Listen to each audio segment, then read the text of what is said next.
Hi, everyone. My name is John Willinsky with the Public Knowledge Project. I'm a professor at Simon Fraser University and emeritus professor at Stanford University. It's a great pleasure to be here and to join you all. I can't see you, but I have a feeling that you're there in front of me, and I'm going to address you. In fact, I'm here to celebrate, as part of the great celebration, well-deserved, of the 25th anniversary of SciELO. It's 25 years of a remarkable service to the scholarly communication world, to the public, to just the whole sense of there's a new openness in spirit and in the conduct of science and research and scholarly communication. I'm also very happy to be part of this 25th anniversary because the Public Knowledge Project, which I represent as co-scientific director, is also 25 years old. In fact, I've said it before, and I want to say it many times going forward, that we are like twins separated at birth. 25 years old this year, SciELO and the Public Knowledge Project, and going forward, we'll have that shared starting point.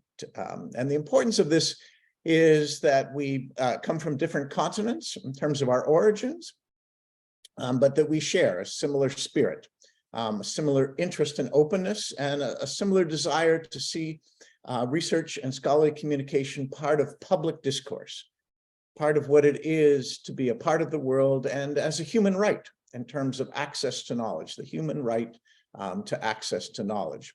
So in that regard, I want to present a particular aspect of the Public Knowledge Project. And I want you to see that this is a tribute to the work that SciELO has done over the 25 years. And I hope that this new initiative that hasn't launched yet, this is in the midst of its development, but I wanted to introduce it to you, will contribute to SciELO, much as our work has contributed and much as SciELO has contributed to our work in terms of our collaboration. So let me begin by sharing my screen with you and see if I can start this in a smooth, experienced way. I don't guarantee that, but I'm going to do my best with regard to that. This is my title. This is the Public Knowledge Project, Journal Integrity Initiative. And I'm going to focus on the publication facts label in particular. This initiative, the Journal Integrity Initiative, is in its second year, roughly 2.5 years, really going into its third year in terms of its development. Integrity, journal integrity in particular, is a very big issue, a great question of interest to us. The Public Knowledge Project, where do we come in on this, is that we develop publishing platforms. So our sense of the journal, it comes from the publishing platform, the online development of software known as Open Journal Systems. Part of our 25th anniversary is the celebration of OJS, Open Journal Systems, that actually was launched in 2002, and the project began in 1998, so it's not 25 years old as software, but it certainly has a great deal of experience behind it. And Open Journal Systems, in terms of this question of journal integrity, has become increasingly important to us as the community has grown. That is, if you develop a platform that is widely used, then you're part of an ecosystem. You're part of the journal question. And the integrity aspects of the platform become an important element. And in fact, I want to present to you today ways in which the platform itself can further the question, can further the reassurances around the nature of journal integrity.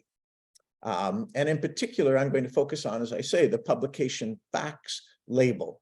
And I'll give you a greater sense of that in a moment, but let me start with the integrity question, because there are multiple aspects in terms of integrity that you might be interested in, and I'm going to focus on 4 that concern us. But let me just set aside for you some of the other integrity issues that we won't be dealing with.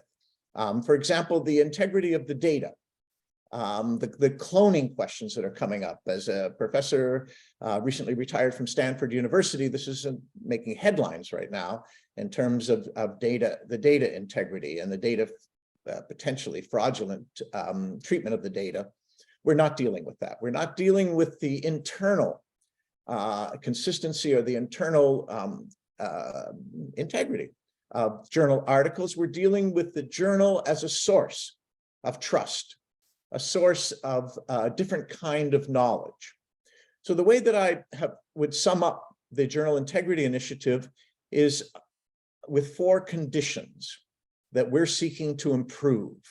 That is, we're not suggesting there isn't integrity today. There definitely is in journals around the world, but we're seeking to improve 4 aspects in this initiative that relate to the platform, the journal publishing platform, and to which we think we can make a significant contribution, both in terms of this label, but also internally in the way the platform itself operates.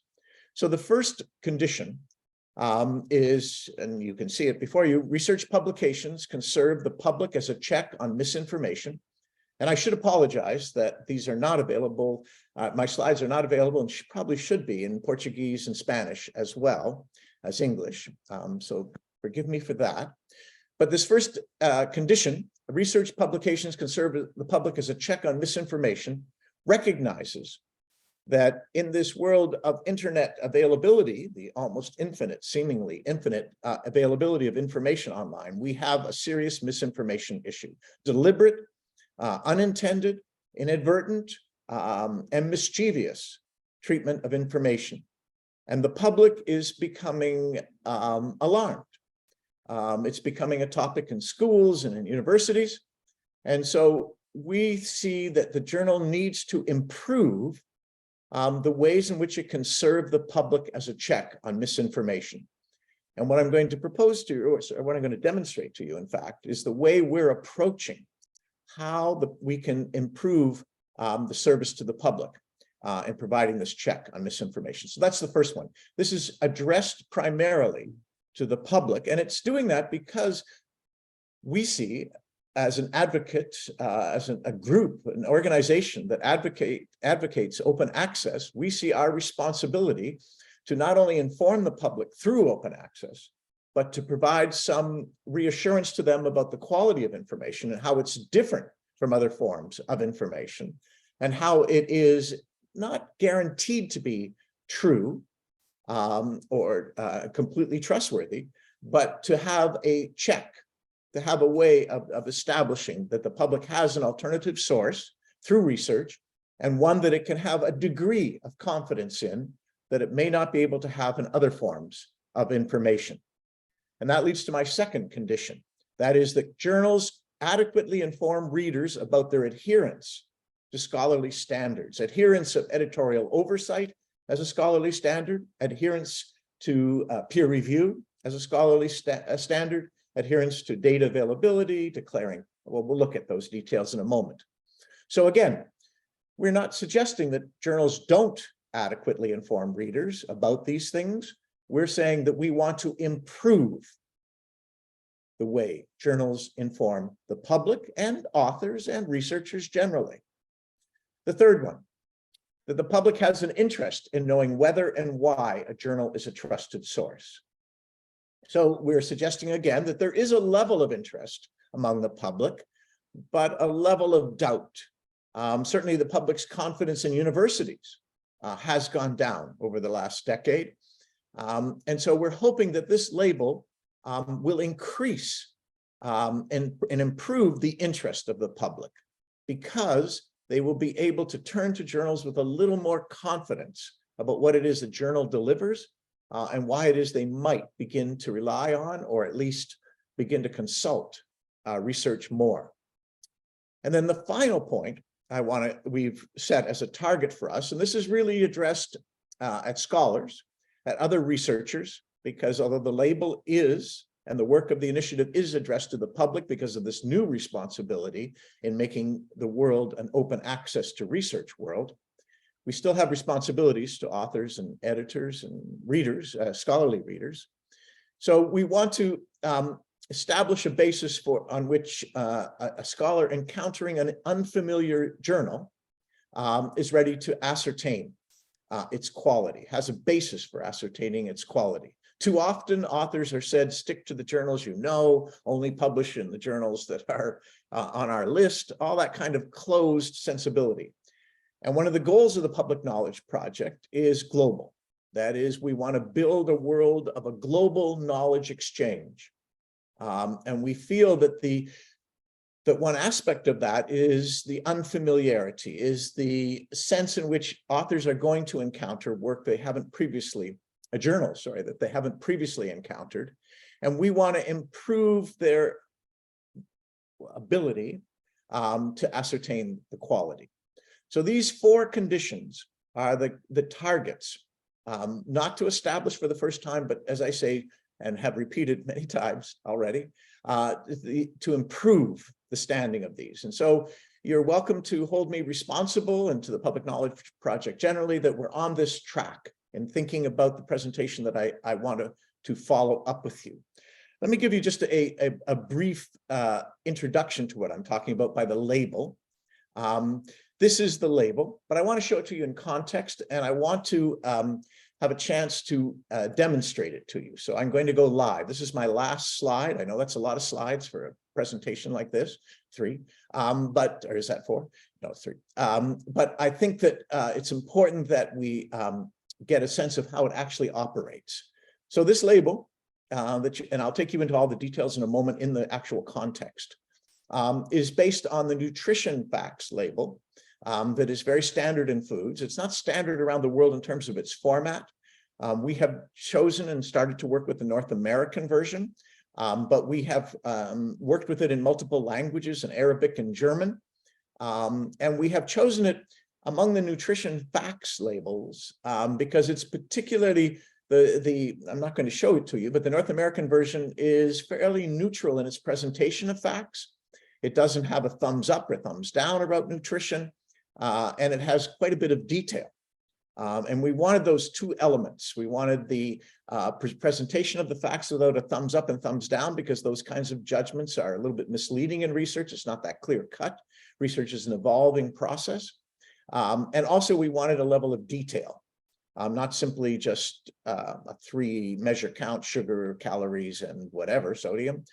We wanted to provide this detail. But let me take you in now to how the publication facts label would actually operate. Let me take you into an OJS, and we're starting the development of this, I should say right now, for OJS. And that's no small segment of the publishing world. There are 34,000 journals, more than 34,000 journals that are currently using OJS. About 80% of those in the global South, and operating in 60 languages in 156 countries. So although we're starting with OJS as a starting point, it's no small starting point, but this will only work as a standard, as a label that is recognized if all publishers adopt a version of it. I mean, I'm suggesting this is our trial balloon. It is not in use at this point, where you're just coming in at a very early stage, but we need that support, and I want to be open about it from the beginning. But I want to also let you know that the long-term goal, the ideal for us, will be the publisher, the industry-wide adoption, the organizations like Crossref and SciELO and others we hope to involve once we have this concept proven. And I'll talk a bit more about what I mean by proven, but let's get into the label itself. So here we are at the familiar OJS journal. This is a fake journal. I know is that kind of contradictory to present an integrity using but let's call it a test journal, not a fake journal, a test journal. So we've set this journal up. This is an actual research article. We chose it because we're working with high school students. We thought it would be of interest to them. And this is the typical information. This is the article landing page. Here's the PDF. And at the bottom of the landing page is the publication facts. So we see this publication facts label appearing at the bottom very modestly, not something you would consult every time you look at an article, but it would be available, appearing at the bottom of the landing page of the article. And when you click on it, it appears. And so now I do want to take you through and show you and share with you the aspects of the label. So the label is divided into two parts, and it calls itself publication facts, because these are pulled not from the editor's opinion about the journal. These are pulled from the publishing platform. So there is and again, a platform can be hacked. I don't want to pretend otherwise, but there is a level of objectivity, a level of factuality to it. And it does provide a sense of, again, of reassurance that the facts have been generated by the publishing platform, with the qualification that there is no hack-proof world or platform, as it were. So the platform itself is divided into, for this journal, that is, all of these facts above this middle line apply to the journal, and then for this article. And within the for this journal and for this article, there's another division, which is for this journal and for other journals, for this article and for other articles, a point of comparison. And again, nutrition facts labels often use these as well. So we're again building on the model. So for this journal, you'll notice the use of hyperlinks, and you notice the use of information boxes. And in each of these cases, let me show. The Ubiquity Press is just an example, a user of OJS, by the way. This obviously leads to the publisher itself. So for every article, you know immediately who the publisher is. And again, the point of this is that it's on the article landing page where most people start their journey, rather than the journal itself. People end up on the article page. They might go directly to the PDF, and the publication facts label could be on the PDF, but they often go through Google Scholar or others to the journal, to the article landing page. The publisher's an obvious one. I don't want to take any time on that. I want to do the editorial team, because we think one of the foundational points that distinguishes scholarly publishing is it has expert editorial oversight. The journals are in specific fields where the editors are chosen because of their scientific or research expertise in that area. So we say editorial team with a hyperlink. We provide the ORCID ID, and we talk about, for other journals, for this journal, I'll take you there in a moment, but other journals, 65% of the other journals, and again, this is data that is not been, this is for the purposes of this test journal, but we'll be able to gather it from other journals once we set up the platform in other journals. 65% have an ID profile. Now, what is an ID profile? You go to the information box, and it provides the publication facts information, and it describes what the ORCID ID, and gives you a link to explore more about ORCID, as well as talking about how ORCIDs are verified, and the OJS uses a verification system to ensure that the ORCID provided the ORCID ID and not the author or the editor in this case. So each of the facts has a background, as well as a chance to learn more about publication facts labels. So this educational function is a very important part of the integrity, what we think of as the integrity formula.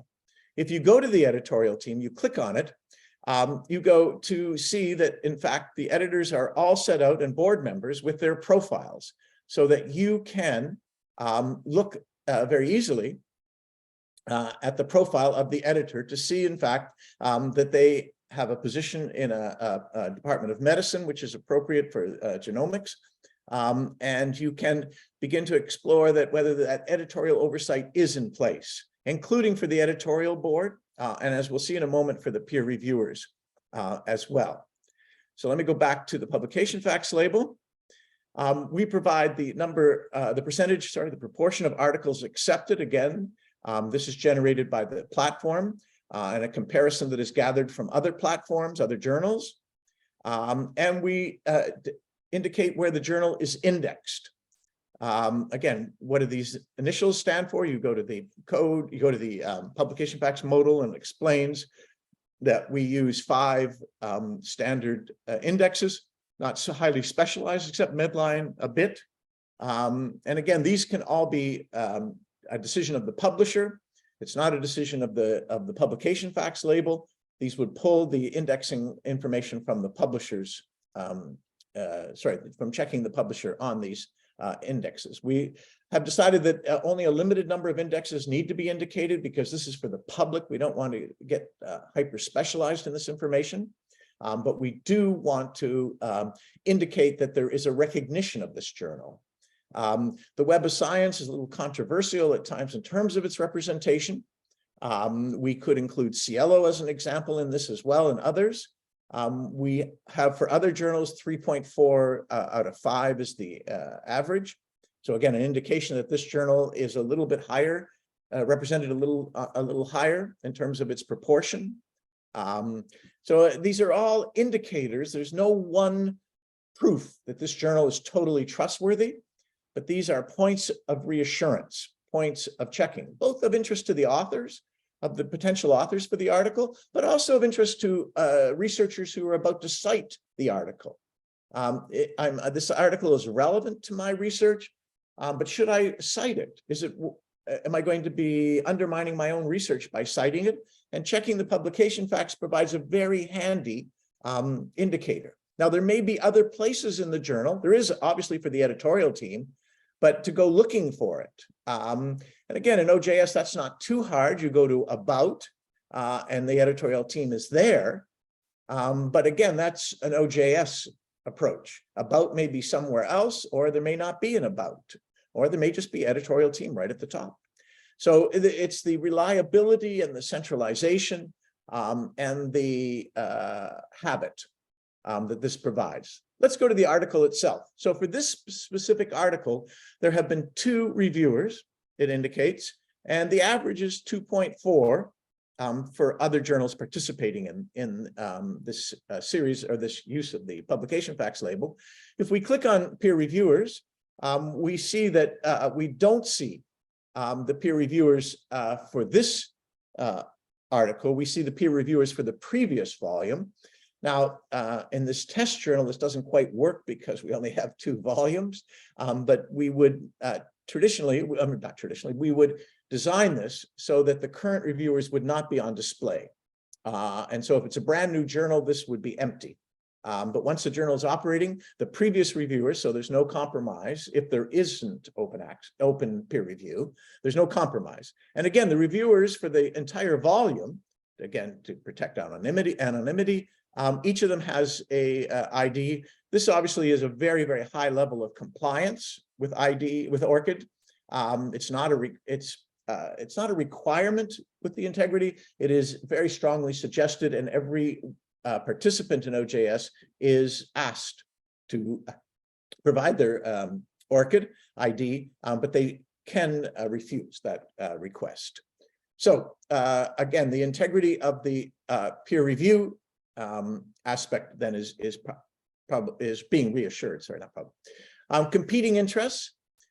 This again may be a difficult one for the public to understand, so we provide an explanation, and we provide a link to the author's declaration.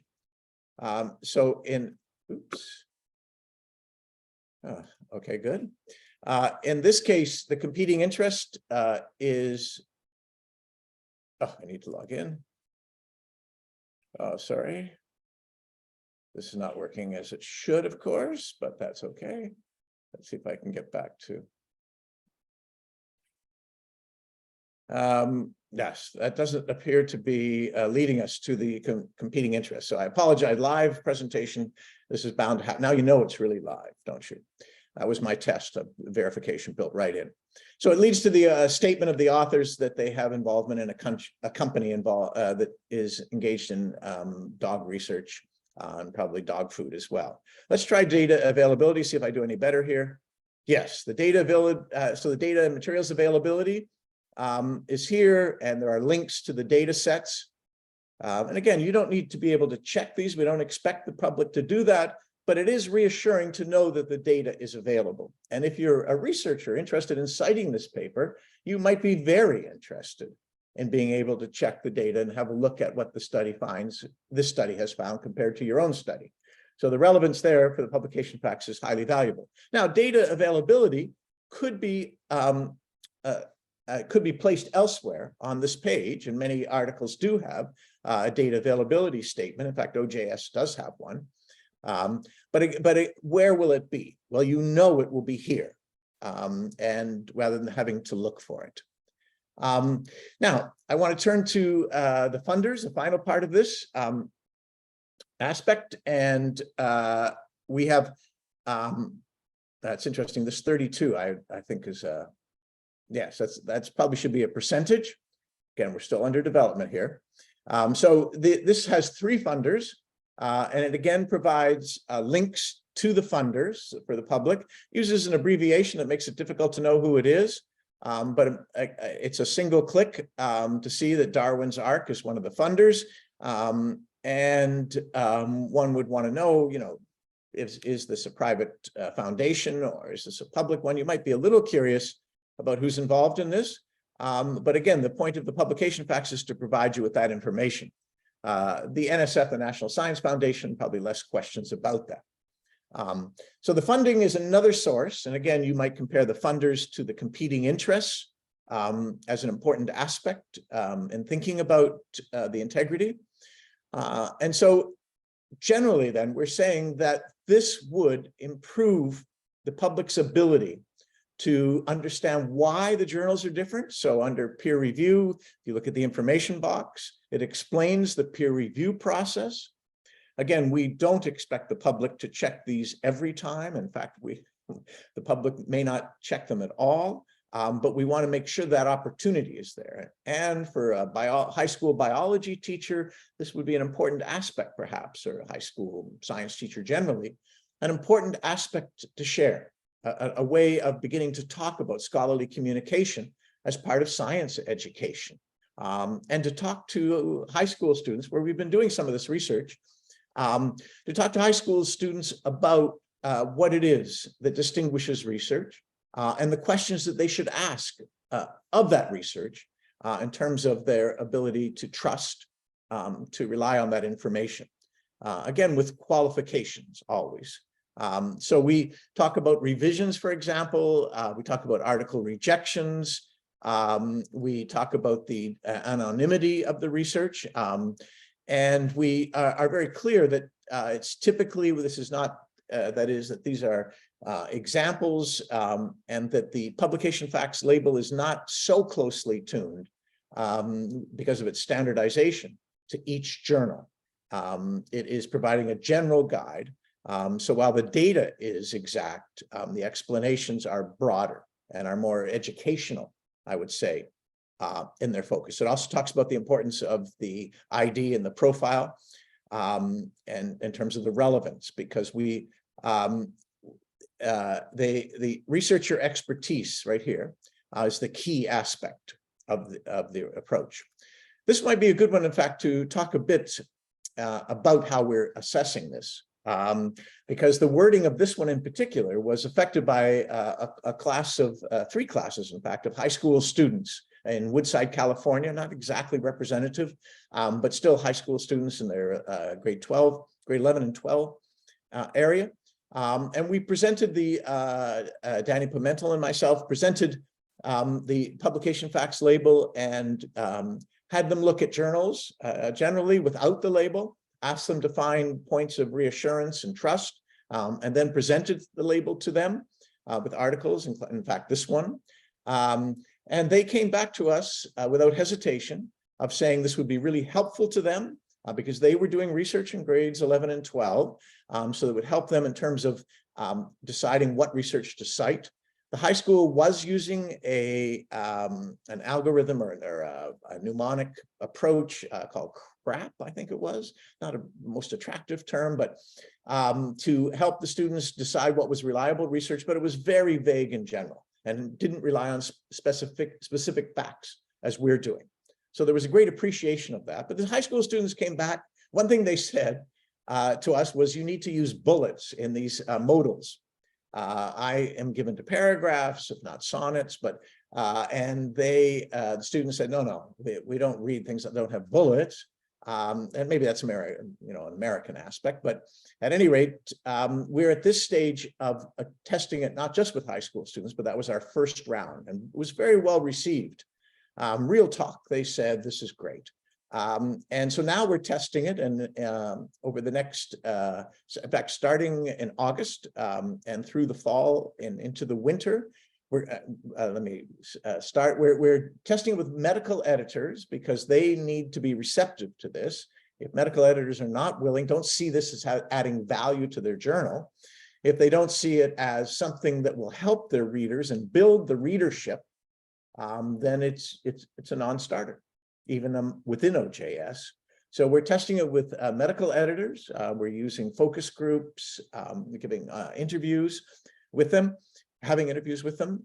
So they're one. We're testing it with journalists, science journalists in particular, but journalism students as well, because we think journalists are part of the bridge, much as Wikipedia is. Journalists are part of the bridge between the world of science and the public. And their citation of research it's interesting with the science journalists. They wanted us to somehow prove the article was true, which is not something that can be readily done. But what we could do, and what we're just about to assess, that was our initial conversations, is to give them exposure to the publication facts to see if it gives them a greater degree of assurance, as I've been saying, or ascertaining the level of trust that they can place in the articles. So that becomes a further point. A third group we're testing it with is editors and communities in Latin America, where we're doing a Spanish version. Juan Pablo Alperin, co-scientific director of the Public Knowledge Project, and my colleague, will be building versions of this in Spanish, and we'll be testing it with editors there to see, again, if this provides some sense of that need to have a global knowledge exchange, and will provide, will contribute to a leveling. We talk about the leveling of the playing field, so that more of these works, more of the journals from the Global South will be indexed and treated with the respect they absolutely deserve.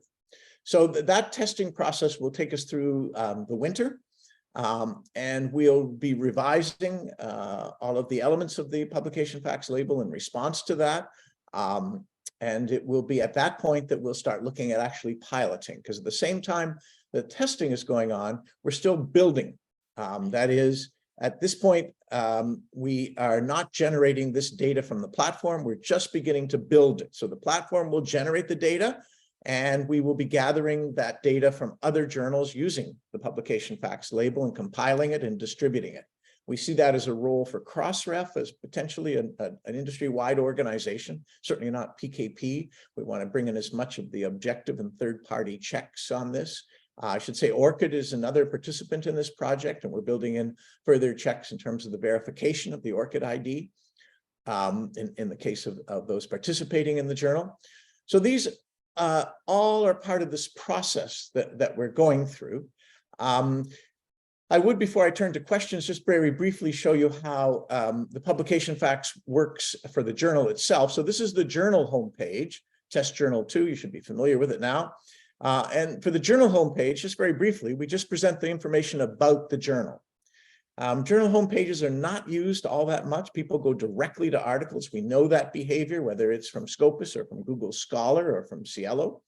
But we still think there should be a place to have a look, because sometimes you do browse this would be the table of contents. It's a very abbreviated issue in this case. So at this point, I'm hoping that there have been some questions. I'm going to stop sharing my screen and I'll have a look at those. But I want you to see that, again, in terms of this timeline, in terms of where we are, let's just review this. We have built and designed a publication facts label. We have tested it with an initial group of high school students, about 90 participated in all. We have tests underway for other communities, including professional scholarly communities like editors in Latin America, editors in the Global North. And we have journalists as well. And we're going back to the high school students to have them work in communities. We want to get some community input, that is their parents and neighbors, and have the teachers, have the students have the students play the role of researcher, bringing this out into their community with a little built test for working with the public. So that'll be another aspect, because it is for us a responsibility to reassure and a need for the public to have some measures to counter misinformation, as well as to inform researchers, certainly, and the authors and editors of other journals as part of this process. So let me stop the sharing and let me see if I can readily call up the questions, if there are. Yes, there are. Oh, someone's okay. Even as I speak, there are questions appearing here. So how did we decide the parameters of this first version? Very good question, because it is arbitrary. So what I did, and this was a starting point. Actually, let me be fair. This started in a conversation with a public librarian who remained nameless because she is actually a donor to this project.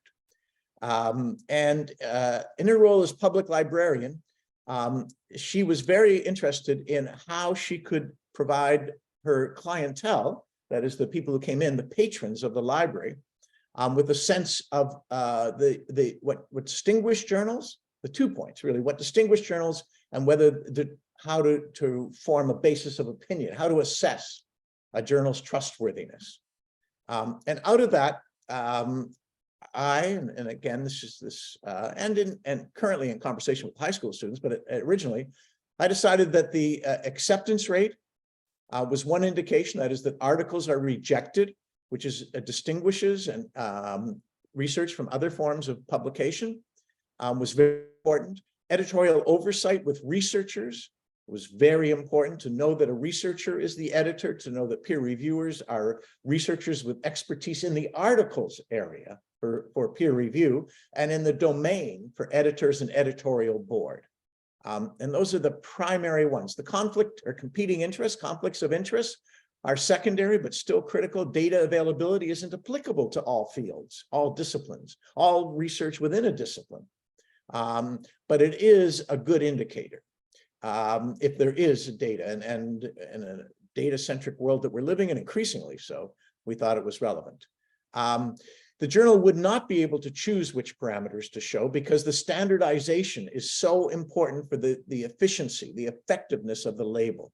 So we have to accept that. If every journal has their own, we don't have that same basis. And so the comparison, and again, there's a roughness in this. It doesn't mean the label couldn't evolve over time, but it has to evolve on a common basis. And this will not be as positive for some, but let me keep going. Is there some sort of public documentation?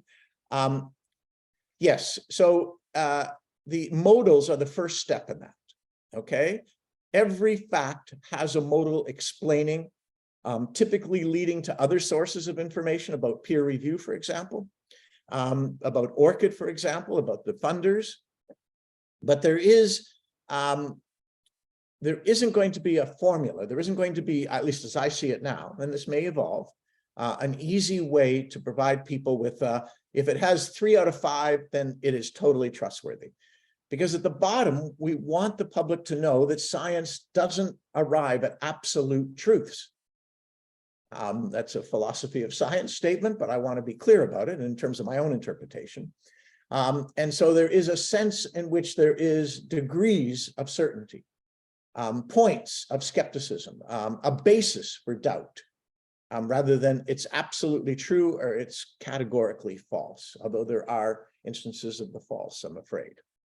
How do you think if this can't help identifying predatory journals, I want to say that the editorial board and the editor are 2 key points in the so-called predatory journal world. We've been doing investigations on predatory journals, and we can talk about the less than 4% of the journals using OJS that are identified as predatory. And we can say within those identified, we've had journals removed from the list. So there's all of that. But this does speak to that assurance. It's editorial boards, peer review. And again, can it be hacked? Yes. But we are raising the bar. We are, in a sense, providing a responsible level in terms of that assurance. Do you believe the publication facts can help increase diversity, equity, and inclusion in a journal? Yes. So we believe the publication facts is a way of leveling the playing field on one basis, or of saying we can create a more inclusive world of journals. Because in the current standing, without this kind of reference point, many journals are being dismissed, whether as predatory, whether as I don't know this journal, whether as where is this journal from? Those kinds of prejudicial, non-inclusive, exclusive kinds of statements will be addressed. So we feel there is a very important aspect to which this will contribute to a more inclusive, a more diverse, and a richer world of scholarly communication. There is, so which version of OJS contains the, I forgot, you people can't see these questions, can you? Which version of OJS contains the publication facts? There is no version at this point. It is still at the test stage. There is no actual working version. We want to have some greater assurance from various communities that we've built the right tool. So you might look to 2025 as a general release. But in 2024, you might see pilot journals, journals that begin to use the label on a pilot basis. We want to do a lot of testing, and we want to present this to all of the publishing world, not just SciELO, but certainly that's going to be an important step in 24. We will bring it pilot journals in 2024 to SciELO. But at the end of that year, we would hope to have the publishing industry seriously considering this. The service is not going to be provided by PKP in that sense. Certainly initially it will be developed by PKP. But again, we want this to be industry-wide. So this will be common, ideally, if you'll allow me to imagine a future and a success for this concept. It would be that all publishing platforms would have this option, and that all publishers would feel a responsibility to utilize it. They would have to make a decision, of course, if they wanted to utilize the publication facts label. But think about foods. It is universally, and in fact, in some jurisdictions, it's mandated that the nutrition facts label must appear on all foods of a certain class or a certain category. And so that would be the goal. It would then be operated by an industry-wide organization such as Crossref, ORCID, DOAJ. Those things have not been decided. But again, if it's run by PKP, then we lose that, that element of objectivity, that element of standardization that is so vital for it to be an efficient tool. As soon as you see it, you know what it is, you know what's in it. You don't look at it for every article. You look at it only when there's a question in your mind, or when you're going deeper into that article, or when it seems particularly relevant to you, and it is available. Retractions and then there's the final question. Do publication facts contemplate retractions and expressions of concern about an article? Which is very interesting, because I did have retractions in the original label. And expressions of concern. And I removed it because we were getting too technical, I felt, because the retractions have an explanation on the article landing page. And retractions are typically presented in quite a dramatic box and form. So I felt that given the public's limited attention, given how much education I wanted to do, and given the proportion of articles that have been retracted, I felt that it was not as vital as peer review, which is on every article, editorial oversight, every article, competing interests, yes or no on every article, and data availability, yes or no on every article. So I felt, I mean, I think it was a good, fair question. The retraction is a very important aspect, and we're seeing a lot of questions around integrity. But this is not aimed at the retraction level of integrity, where the data is called into question, where the conduct of the research is called into question, where the authorship is called into question. The label's not operating at that level. And again, maybe in the future it could, but at this point, in terms of industry-wide take-up, my decision has been to start, at least, and to test with various communities. And you, my audience here today, are welcome to participate and to get in touch with us if you're interested in part of the testing and in part of the pilot, which the pilot will be in 2024, the piloting in actual journals. We'll have a working versions, as I have said. So I have successfully, there's one question.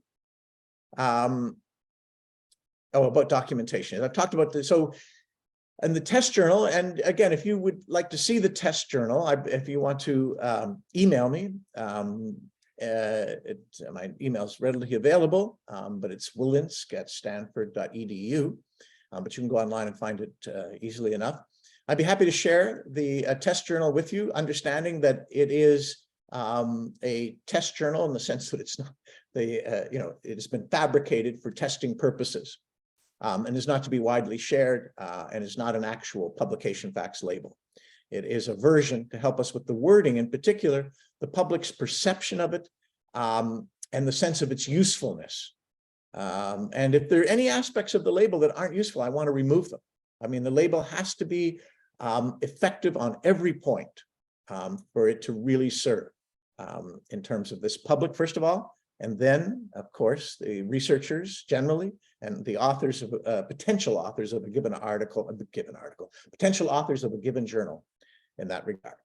So let me close by thanking the SciELO team, that we can say that we have had an opportunity. In particular, I want to actually thank Carolina and Alex, who have been very supportive in putting on this webinar.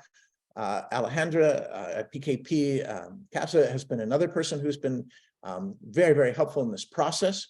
So, and we want to offer again our anniversary congratulations to SciELO, and we want to put an arm around that organization. As I say, a Public Knowledge Project and SciELO go hand in hand, arm across the shoulder. It's been a pleasure for 25 years to be collaborating.